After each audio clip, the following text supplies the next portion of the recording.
tout le monde et bienvenue dans cette nouvelle vidéo. Alors aujourd'hui nous allons faire un petit bilan de cette année 2022 en ce qui concerne mes lectures. Je vais vous faire une vidéo assez courte je pense où je vais faire un peu mes statistiques finalement. C'est parti tout de suite, alors let's go. En ce qui concerne les livres lus cette année, dépassé mes espérances puisque dans ma vidéo concernant mon carnet de lecture en début d'année, en janvier je crois, j'avais fait une page des 100 livres à atteindre en vous disant que je ne pensais pas y arriver puisque l'année dernière j'avais lu je crois 73 ou 75 romans. Donc voilà, je m'étais dit pour l'esthétique du carnet je vais faire 100 mais sans aucune pression, ni compétition, ni concours. Je me suis dit, on verra bien ce que ça va donner. Et finalement, j'ai réussi à l'atteindre. J'ai lu 101 livres pour être exact, dans lesquels il y a également des bandes dessinées et des mangas, ce que je n'avais pas lu l'année précédente. Je vais commencer par les genres que j'ai lus. J'ai fait 8 catégories. J'ai lu 30 romans de fantasy, 14 romans de fantastique, 2 romans de science-fiction, 26 romans de romance et new romance, 4 thrillers et policiers, 9 bandes dessinées, 5 mangas et pour terminer 9 romans que j'ai classés dans une catégorie un peu fourre-tout, notamment des romans vraiment jeunesse ou des romans un peu plus historique. J'ai pas voulu faire de classification bien particulière pour cela. Donc ce qui fait au total 101 romans lus. Maintenant, j'ai fait aussi un classement des notations que j'ai faites. Je vais vous détailler un petit peu tout ça. J'ai fait une erreur cette année dans mon carnet de lecture, c'est que je n'ai pas noté les romans que j'ai abandonnés et je pense que je vais faire une page consacrée à ça parce que du coup je sais que j'en ai abandonné mais je ne sais pas exactement et comme je les ai pas notés, je sais pas trop. J'ai fait à la louche, je pense que j'en ai abandonné 5 à peu près. Ensuite j'ai un roman pour lequel j'avais mis 1 étoile. Pourquoi? Je ne sais pas. Pourquoi j'ai mis 1 étoile et pourquoi je l'ai pas abandonné, je ne sais pas. Je me rappelle même plus lequel c'est, donc il m'a vraiment beaucoup marqué. Il faudrait que je regarde dans mon carnet mais bon j'ai un peu la flemme d'aller chercher.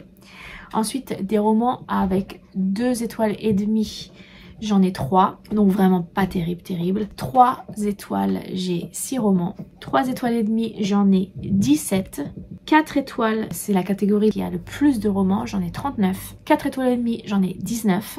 Donc là, ça commence vraiment à devenir d'excellentes lectures. Donc ça a quand même été une super année de lecture pour moi. 5 étoiles, j'en ai 8. Donc 5, c'est mon maximum. Mais j'ai séparé aussi les 5 des coups de cœur qui vraiment m'ont marqué. Pour les coups de cœur, j'en ai 8 cette année. Je vous en reparlerai juste après. Ensuite, j'ai essayé de faire la différenciation entre les romans adultes, les romans young adultes et les romans jeunesse. Alors, je suis pas certaine des différentes catégories pour certains romans.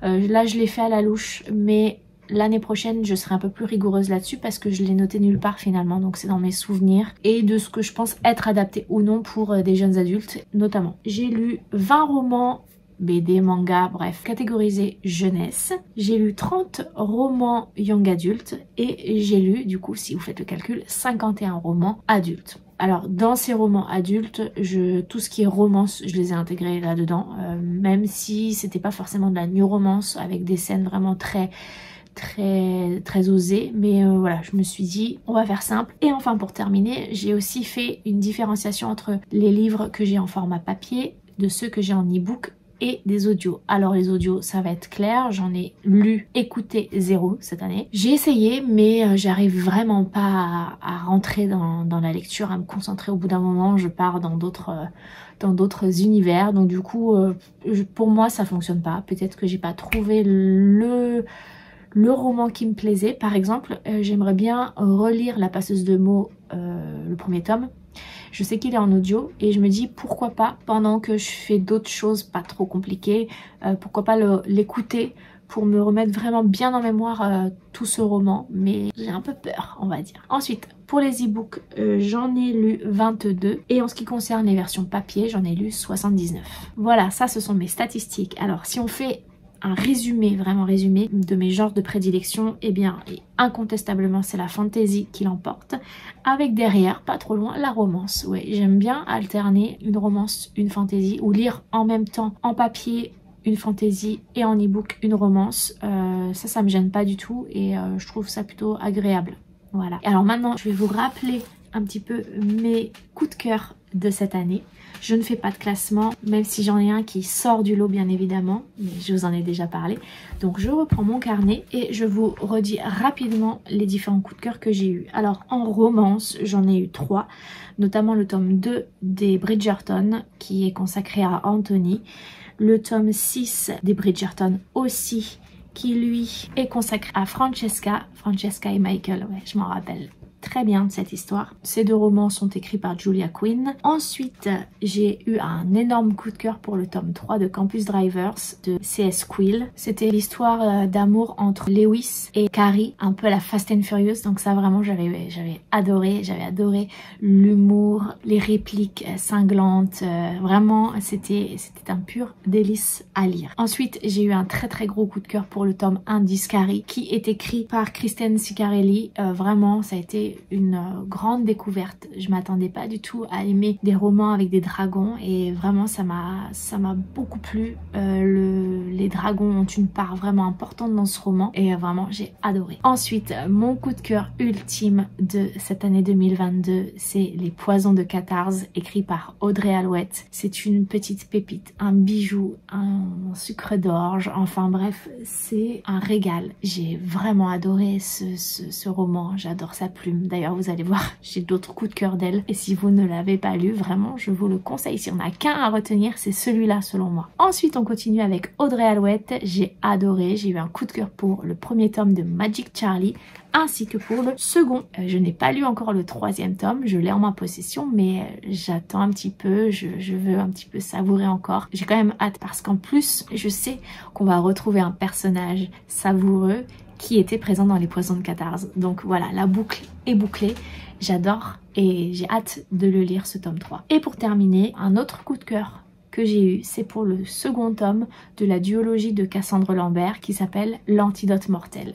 Vraiment, j'ai été surprise. J'ai mis beaucoup de temps à lire le tome 2 par rapport au tome 1. Je l'avais lu l'année dernière et j'ai fait un peu traîner le truc parce que j'avais beaucoup apprécié ce tome 1, mais j'avais pas forcément tout de suite envie, je ressentais pas forcément le besoin tout de suite de lire la suite. Et j'ai bien fait de sauter le pas parce que du coup vraiment ça a été un pur régal et j'ai adoré. Voilà pour cette année 2022, très brièvement mes stats on va dire. Je suis très contente, j'ai passé une année de lecture formidable, j'ai découvert de très belles choses, j'ai découvert des auteurs, des autrices que je ne connaissais pas et qui m'ont beaucoup plu, j'ai découvert des univers formidables. Depuis que j'ai ouvert cette chaîne sur YouTube, j'ai beaucoup lu de fantasy et de fantastique, enfin bon voilà, de domaine de l'imaginaire, ce que je ne faisais pas forcément beaucoup auparavant. Ça ouvre sur un monde plein de féerie, de complots, d'enjeux, d'aventures. C'est juste formidable, j'adore ce genre littéraire. Donc je vais continuer à lire plein de fantasy notamment. Alors j'ai plein de romans, plein de livres dans ma pile à lire, donc je pense que j'ai de quoi faire. N'hésitez pas vous en commentaire à me dire eh bien ce que vous avez lu. Alors c'est pas une compétition hein, mais si vous avez atteint vos objectifs etc, quel a été vraiment votre coup de cœur ultime de cette année. J'aimerais beaucoup pouvoir échanger avec vous en commentaire. N'hésitez pas à mettre un petit pouce bleu et à vous abonner à ma chaîne si ça n'est pas déjà fait. Et si vous êtes trop timide pour commenter cette vidéo, peut-être vous pouvez mettre un emoji, chiffre, pourquoi pas, parce que on est dans les stats, pourcentage, ça peut être pas mal. Je vous souhaite de passer une très bonne journée, de faire de très belles découvertes livresques et puis je vous dis à bientôt pour une prochaine vidéo. Ciao!